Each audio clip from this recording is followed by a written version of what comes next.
ಕುತ್ತಿಗೆ ನೋವು ಬೆಳಿಗ್ಗೆ ಎದ್ದ ತಕ್ಷಣ ಕುತ್ತಿಗೆ ಒಂಥರ ಹಿಡ್ಕೊಂಡಂಗಾಗಿರುತ್ತೆ.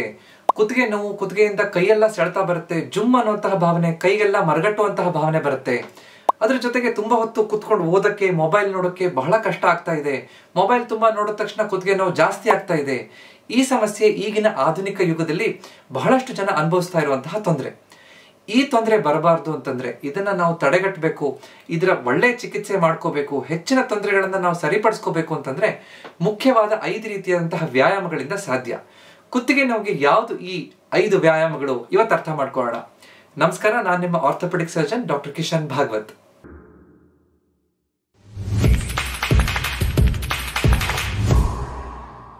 ಕುತ್ತಿಗೆಯಲ್ಲಿ ಮುಖ್ಯವಾಗಿ ಬೆನ್ನುಹುರಿ ಮೂಳೆಗಳಿರುತ್ತೆ. ಮೂಳೆಗಳ ಮಧ್ಯದಲ್ಲಿ ಡಿಸ್ಕ್ ಅಂತ ಹೇಳ್ತೀವಿ. ಅದ್ರ ಜೊತೆಗೆ ಆ ಮೂಳೆಗಳು ಒಳಗಡೆ ಮೆದುಳಿನಿಂದ ಹೋಗ್ತಾ ಇರುವಂತಹ ಸ್ಪೈನಲ್ ಕಾರ್ಡ್, ಬೆನ್ನುಹುರಿ ನರ ಇರುತ್ತೆ. ಆ ನರದ ಮುಖಾಂತರ ಕುತ್ತಿಗೆಯಿಂದ ಇಡೀ ದೇಹಕ್ಕೆ ಮತ್ತು ಎರಡು ಕೈಗಳಿಗೆ ಹೋಗುವಂತಹ ನರಗಳು ಹೊರಗಡೆ ಬರುತ್ತೆ. ಇದನ್ನ ಸಪೋರ್ಟ್ ಮಾಡ್ಲಿಕ್ಕೆ ಅಕ್ಕಪಕ್ಕದಲ್ಲಿ ಮಾಂಸಖಂಡಗಳಿರುತ್ತೆ. ಮುಂಭಾಗದಲ್ಲಿ ನಮ್ಮ ಗಂಟ್ಲು, ನಮ್ಮ ಅನ್ನನಾಳ ಇವೆಲ್ಲ ಇರುತ್ತೆ. ಇದೆಲ್ಲ ಸೇರ್ಕೊಂಡು ಸಂಕೀರ್ಣವಾಗಿ ಕುತ್ತಿಗೆ ಆಗಿರುತ್ತೆ. ಇದು ಸರಿಯಾದ ರೀತಿಯಲ್ಲಿ ಇರಬೇಕು, ನೋವು ಬರಬಾರದು ಅಂತಂದ್ರೆ ಮುಖ್ಯವಾಗಿ ನಮ್ಮ ಮಾಂಸಖಂಡಗಳು ಗಟ್ಟಿಯಾಗಿರ್ಬೇಕು. ಮಾಂಸಖಂಡಗಳು ಸರಿಯಾಗಿ ಸಪೋರ್ಟ್ ಕೊಡ್ತಾ ಇದೆ ಅಂದ್ರೆ ಆ ನರಕ್ಕೆ, ಮೂಳೆಗಳಿಗೆ, ಒಳಗಡೆ ಇರುವಂತಹ ಡಿಸ್ಕ್ಗೆ ತೊಂದರೆ ಆಗದೆ ಇರೋ ರೀತಿಯಲ್ಲಿ ನೋಡ್ಕೊಳ್ಳುತ್ತೆ. ನಮಗೆ ಕುತ್ತಿಗೆ ನೋವು ಬರೋದಿಲ್ಲ. ಇದಕ್ಕೆ ನಮ್ಮ ವ್ಯಾಯಾಮಗಳನ್ನ 5 ಹಂತದಲ್ಲಿ ನಾವು ಮಾಡಬೇಕು. ಮೊದಲು ವಾರ್ಮ್ ಅಪ್ ಎಕ್ಸರ್ಸೈಸ್ ಮಾಡಬೇಕು. ನಂತರ ಕುತ್ತಿಗೆಯ ಸ್ಟ್ರೆಚಿಂಗ್ ಎಕ್ಸರ್ಸೈಸ್, ಸ್ಟ್ರೆಂಥನಿಂಗ್ ಎಕ್ಸರ್ಸೈಸ್, ಶಕ್ತಿಯನ್ನ ಜಾಸ್ತಿ ಮಾಡ್ಕೊಳ್ಳುವಂತಹ ವ್ಯಾಯಾಮಗಳು. ನಂತರ ಪಾಸ್ಚರ್ ಕರೆಕ್ಷನ್ ಎಕ್ಸರ್ಸೈಸ್, ನಮ್ಮ ಭಂಗಿಯನ್ನ ಸರಿಯಾಗಿ ಇಟ್ಕೊಳ್ಳುವಂತಹ ವ್ಯಾಯಾಮಗಳು. ನಂತರ ನಾವು ರಿಲ್ಯಾಕ್ಸೇಷನ್ ಎಕ್ಸರ್ಸೈಸ್ ಮಾಡಬೇಕು. ಇದೆಲ್ಲ ಮಾಡೋದ್ರಿಂದ ನಮ್ಮ ಕುತ್ತಿಗೆ, ನಮ್ಮ ಭುಜ, ನಮ್ಮ ಹಿಂದ್ಗಡೆ ಇರುವಂತಹ ಬೆನ್ನು ಇವೆಲ್ಲ ನಿಧಾನವಾಗಿ ಸರಿಯಾದ ರೀತಿಯಲ್ಲಿ ಗಟ್ಟಿಯಾಗಿ ಚೆನ್ನಾಗಿ ನೋವು ಕೊಡದೇ ಇರೋ ರೀತಿಯಲ್ಲಿ ತಯಾರಾಗ್ಲಿಕ್ಕೆ ಸಾಧ್ಯ ಆಗುತ್ತೆ. ಮೊದಲನೇದು ವಾರ್ಮ್ ಅಪ್ ಎಕ್ಸರ್ಸೈಸ್. ನಮ್ಗೆ ಎಲ್ಲಾ ವ್ಯಾಯಾಮಗಳಿಂದ ಸರಿಯಾಗಿ ಲಾಭ ಪಡ್ಕೋಬೇಕು ಅಂತಂದ್ರೆ ನಮ್ಮ ಕುತ್ತಿಗೆಯ ಮಾಂಸಖಂಡಗಳು ವಾರ್ಮ್ ಅಪ್ ಆಗಬೇಕು. ವಾರ್ಮ್ ಅಪ್ ಗೆ ಏನೇನ್ ಮಾಡಬೇಕು? ನೆಕ್ ರೋಲ್ ಮತ್ತು ನೆಕ್ ಸ್ಟ್ರೆಚ್ ಮಾಡಬೇಕು. ನೆಕ್ ರೋಲ್ ಅಂತಂದ್ರೆ ಕ್ಲಾಕ್ ವೈಸ್ ಮತ್ತು ಕೌಂಟರ್ ಕ್ಲಾಕ್ ವೈಸ್ ನಮ್ಮ ಕುತ್ತಿಗೆಯನ್ನು ನಿಧಾನವಾಗಿ ತಿರುಗಿಸುವಂತದ್ದು. ನಾವು ಇದನ್ನ ಕೂತ್ಕೊಂಡು ಅಥವಾ ನಿಧಾನವಾಗಿ ನಿಂತ್ಕೊಂಡು ಮಾಡಬಹುದು. ನಿಧಾನ ಮುಂದೆ ಬಗ್ಗಿ ಈ ರೀತಿ ಕ್ಲಾಕ್ ವೈಸ್ ಒಂದು ರೌಂಡ್ ಅನ್ನ ತಿರುಗಿಸುವಂಥದ್ದು, ನಿಧಾನವಾಗಿ ಮಾಡುವಂತಹದ್ದು. ಅದೇ ರೀತಿ ಕೌಂಟರ್ ಕ್ಲಾಕ್ ವೈಸ್ ಒಂದು ನೆಕ್ ರೋಲ್ ಮಾಡೋದು. ಈ ರೀತಿ ಕ್ಲಾಕ್ ವೈಸ್ 2 ಸಲ, ಕೌಂಟರ್ ಕ್ಲಾಕ್ ವೈಸ್ 2 ಸಲ ಮಾಡೋದ್ರಿಂದ ಒಂದು ರೀತಿ ನಿಧಾನವಾಗಿ ಕುತ್ತಿಗೆ ಫ್ರೀ ಆಗ್ಲಿಕ್ಕೆ ಸಾಧ್ಯ ಆಗುತ್ತೆ. ನಂತರ ನೆಕ್ ಸ್ಟ್ರೆಚ್, ಮುಂದ್ಗಡೆ ಬಗ್ಗಿ ಈ ರೀತಿ 5 ಎಣಿಸೋ ತನಕ ಮುಂದೆ ಬಗ್ಗೋದು. ಇದು forward stretch. Next backward stretch, ಹಿಂದೆ ನಿಧಾನವಾಗಿ ಬಗ್ಗಿ 5 ಸೆಕೆಂಡ್ ಇಟ್ಕೊಳ್ಳುವಂಥದ್ದು. ನಂತರ ವಾಪಸ್ ಬರೋದು. ನಂತರ ಬಲಗಡೆಗೆ ಕಿವಿಯನ್ನ ಭುಜಕ್ಕೆ ಎಷ್ಟು ಹತ್ರ ಆಗುತ್ತೋ ಅಷ್ಟು ಹತ್ರ ತಗೊಂಡು ಹೋಗೋದು, ನಿಧಾನ ವಾಪಸ್ ಬರೋದು. ಎಡಗಡೆಗೆ ಕಿವಿ ಎಷ್ಟು ಭುಜದ ಹತ್ರ ಹೋಗುತ್ತೋ ಈ ರೀತಿ 5 ಸೆಕೆಂಡ್ 2 ಸಲ ಮಾಡೋದ್ರಿಂದ ಬಹಳ ಚೆನ್ನಾಗಿ ಕುತ್ತಿಗೆ ಫ್ರೀ ಆಗ್ಲಿಕ್ಕೆ ಸಾಧ್ಯ ಆಗುತ್ತೆ. ಎರಡನೇದು ನೆಕ್ ಸ್ಟ್ರೆಚಿಂಗ್ ಎಕ್ಸರ್ಸೈಸ್. ನಿಧಾನವಾಗಿ ನಮ್ಮ ಮಾಂಸಖಂಡಗಳು ವಾರ್ಮ್ ಅಪ್ ಆದ ನಂತರ ಆ ಮಾಂಸಖಂಡಗಳನ್ನ ಸ್ಟ್ರೆಚ್ ಮಾಡಬೇಕು. ಸ್ಟ್ರೆಚ್ ಮಾಡಿದಾಗ ಒಳಗಡೆ ಇರುವಂತಹ ಆ ಬಿಗಿತ, ಸ್ಪಾಸಮ್ ಅದೆಲ್ಲ ನಿಧಾನ ಫ್ರೀ ಆಗ್ತಾ ಹೋಗುತ್ತೆ. ನರಗಳು ಆರಾಮಾಗ್ಲಿಕ್ಕೆ, ಆ ಮಾಂಸಖಂಡಗಳಿರುವಂತಹ ನೋವು ಕಡಿಮೆ ಆಗ್ಲಿಕ್ಕೆ ಸಾಧ್ಯ ಆಗುತ್ತೆ. ಇದನ್ನ ನಾವು ತುಂಬಾ ಫೋರ್ಸ್ಫುಲಿ ಮಾಡಬಾರ್ದು, ನಿಧಾನವಾಗಿ ಉಸಿರಾಡ್ತಾ ಈ ವ್ಯಾಯಾಮವನ್ನು ಮಾಡಬೇಕು. ಹೇಗೆ ಮಾಡೋದು ನೋಡೋಣ.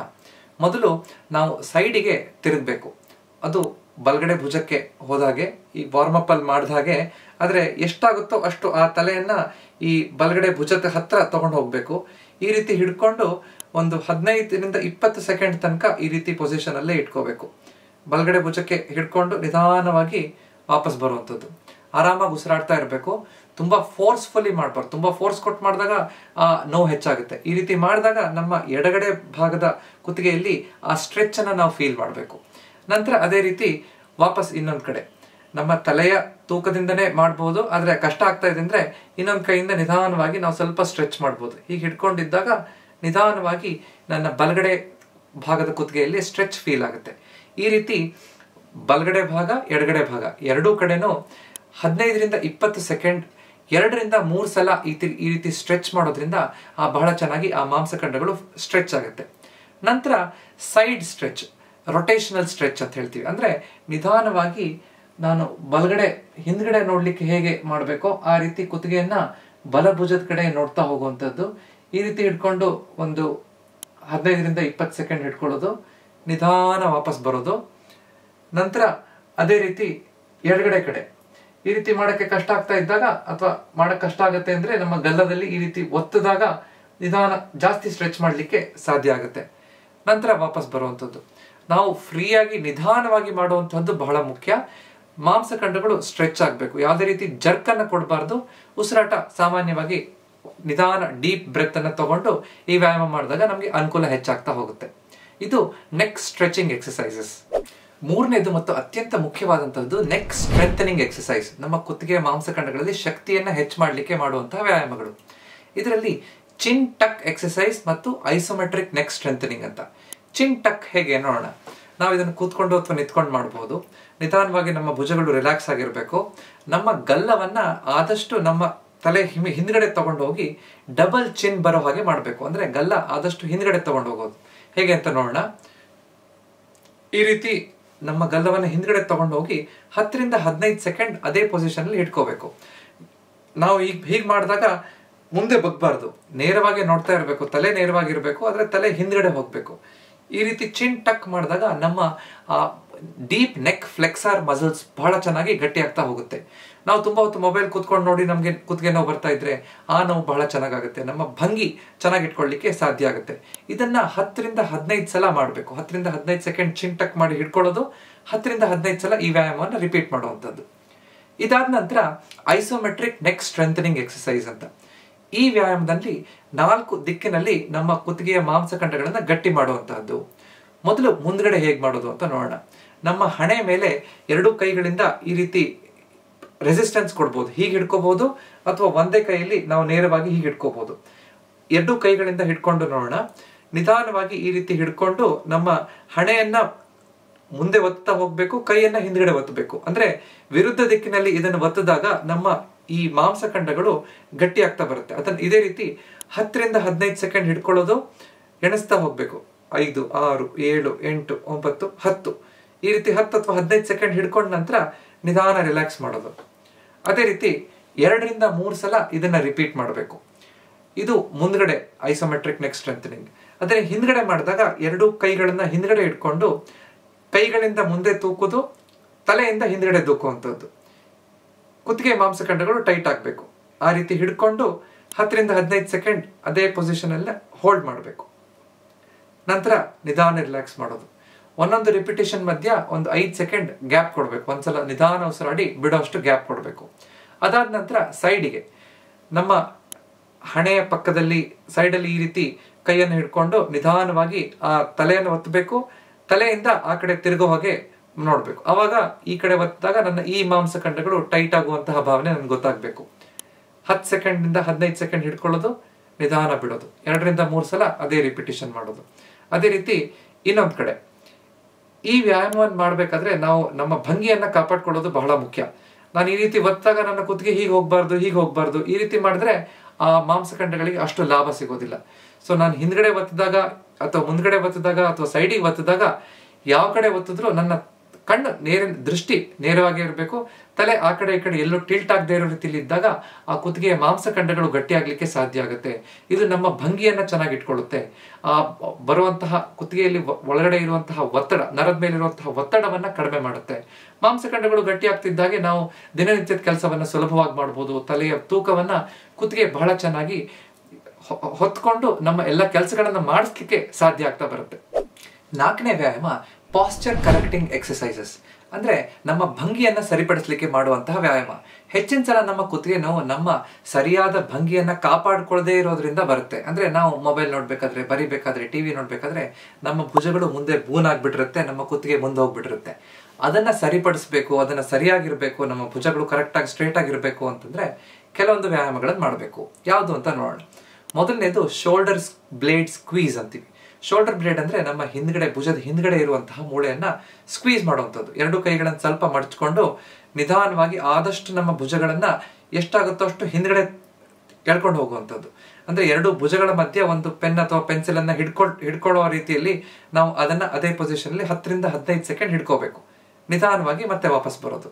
ಈ ರೀತಿ 10 ಸಲ ರಿಪೀಟ್ ಮಾಡಬೇಕು. ಈ ರೀತಿ ಮಾಡೋದ್ರಿಂದ ನಮ್ಮ 2 ಭುಜಗಳ ಮಧ್ಯ ಹಿಂದ್ಗಡೆ ಮೇಲ್ಗಡೆ ಬೆನ್ನಲ್ಲಿರುವಂತಹ ರಾಂಬಾಯ್ಡ್ಸ್ ಮಸಲ್, ಟ್ರೆಪೀಸಿಯಸ್ ಮಸಲ್ ಇದೆಲ್ಲ ಗಟ್ಟಿ ಆಗ್ತಾ ಬರುತ್ತೆ. ನಮ್ಮ ಆ ಭಂಗಿ ಚೆನ್ನಾಗಿ ಇಟ್ಕೊಳ್ಳಿಕ್ಕೆ ಸಾಧ್ಯ ಆಗುತ್ತೆ.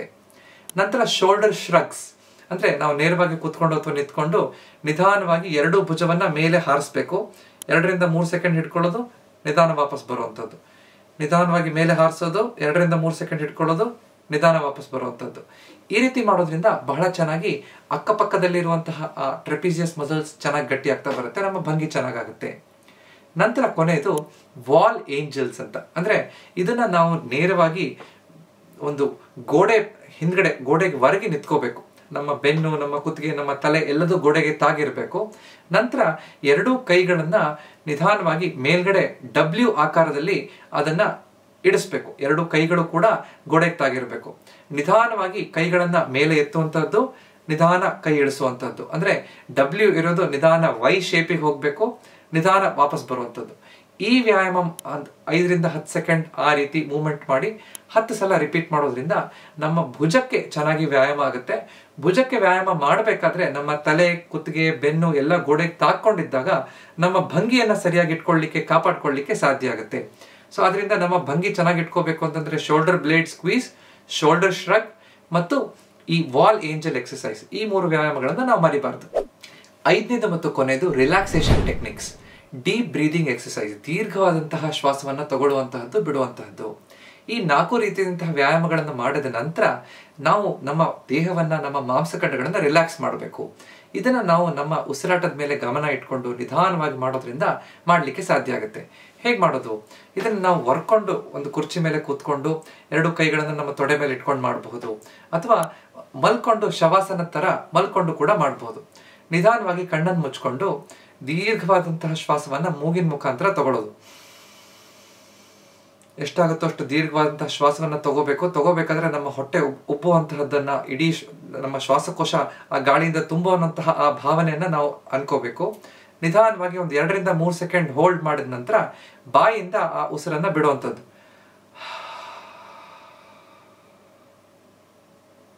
ಈ ರೀತಿ ನಿಧಾನವಾಗಿ ಶ್ವಾಸವನ್ನ ತಗೊಳ್ಳೋದು, ಬಿಡೋದು. ಇದು 2ರಿಂದ 3 ನಿಮಿಷ ಈ ರೀತಿ ಮಾಡೋದ್ರಿಂದ ನಮ್ಮ ಮಾಂಸಖಂಡಗಳಲ್ಲಿರುವಂತಹ ಟೆನ್ಷನ್, ಆ ಟೈಟ್ನೆಸ್, ಬಿಗಿತ ಕಡಿಮೆ ಆಗ್ತಾ ಬರುತ್ತೆ.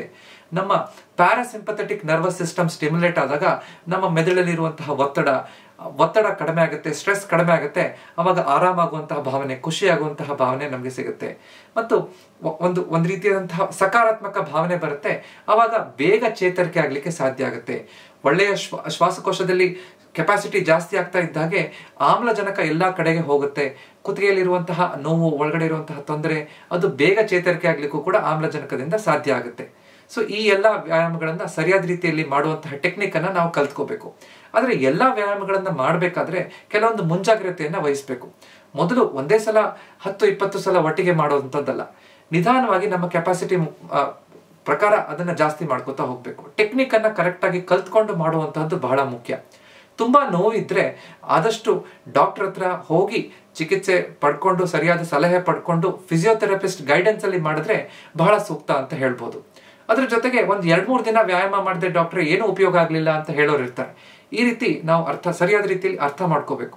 ಈ ವ್ಯಾಯಾಮದಿಂದ ನಮ್ಗೆ ಲಾಭ ಸಿಗ್ಬೇಕು ಅಂತಂದ್ರೆ ಕಡಿಮೆ ಅಂದ್ರೆ ಒಂದು 10-15 ದಿನ, 2-3 ವಾರದ ನಂತರ ಆ ಲಾಭ ನಮ್ಗೆ ಗೊತ್ತಾಗ್ತಾ ಹೋಗುತ್ತೆ. ಅದರಿಂದ ಕನ್ಸಿಸ್ಟೆನ್ಸಿ, ಪ್ರತಿನಿತ್ಯ ಮಾಡುವಂತಹದ್ದು ಬಹಳ ಮುಖ್ಯ. ಸರಿಯಾದ ರೀತಿಯಲ್ಲಿ ಮಾಡ್ತಾ ಹೋದಾಗ ನಮ್ಗೆ ಅದರ ಅನುಭವ ಆಗ್ತಾ ಹೋಗುತ್ತೆ. ಆ ನೋವು ಕಡಿಮೆ ಆಗ್ತಾ ಬರುತ್ತೆ, ನಮ್ಮ ಕುತ್ತಿಗೆ ಗಟ್ಟಿ ಆಗ್ತಾ ಬರುತ್ತೆ, ನಮ್ಗೆ ಅನುಕೂಲ ಆಗ್ತಾ ಹೋಗುತ್ತೆ. ಇವತ್ತು ನಾವು 5 ಮುಖ್ಯವಾದ ವ್ಯಾಯಾಮಗಳಿಂದ ಹೇಗೆ ನಮ್ಮ ಕುತ್ತಿಗೆ ನೋವನ್ನ ಪರಿಹಾರ ಮಾಡ್ಕೋಬಹುದು ಅಂತ ಕಲ್ತ್ಕೊಂಡಿದೀವಿ. ಈ ವಿಡಿಯೋ ನಿಮ್ಗೆ ಇಷ್ಟ ಆಗಿದ್ರೆ ದಯವಿಟ್ಟು ಇದನ್ನ ಲೈಕ್ ಮಾಡಿ ಮತ್ತು ನಿಮ್ಮ ಅಕ್ಕಪಕ್ಕದವರ ಜೊತೆ ಹಂಚ್ಕೊಡಿ. ಇದೇ ರೀತಿಯಾದಂತಹ ಹೆಚ್ಚಿನ ವಿಡಿಯೋ ನೋಡ್ಬೇಕು ಅಂದ್ರೆ ನನ್ನ ಚಾನೆಲ್ನ ಸಬ್ಸ್ಕ್ರೈಬ್ ಮಾಡಿ. ಯಾಕಂದ್ರೆ ನಮ್ಮ ಆರೋಗ್ಯ ನಮ್ಮ ಕೈಯಲ್ಲಿದೆ, ಅದನ್ನ ಸರಿಯಾಗಿ ಇಟ್ಕೊಳ್ಳೋದು ನಮ್ಮ ಕರ್ತವ್ಯ. ನಮಸ್ಕಾರ.